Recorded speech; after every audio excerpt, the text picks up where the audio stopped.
Hello, and welcome back to Windows 10 tutorial.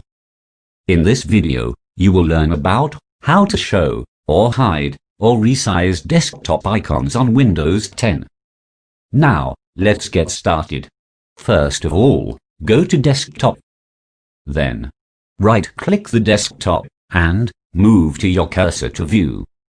Then, remove the check mark from the Show Desktop Icons. Now, your desktop icons are hidden.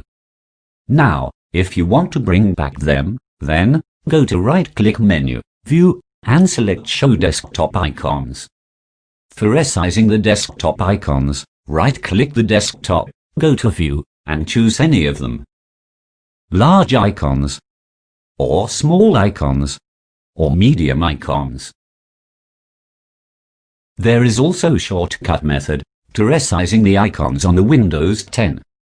Just you have to hold Ctrl key from the keyboard and scroll the mouse button. Now, your desktop icons are resizing. Okay, that's it for today. I will see you in next tutorial with amazing and interesting topics. And don't forget to like, comment, share, and subscribe to this channel.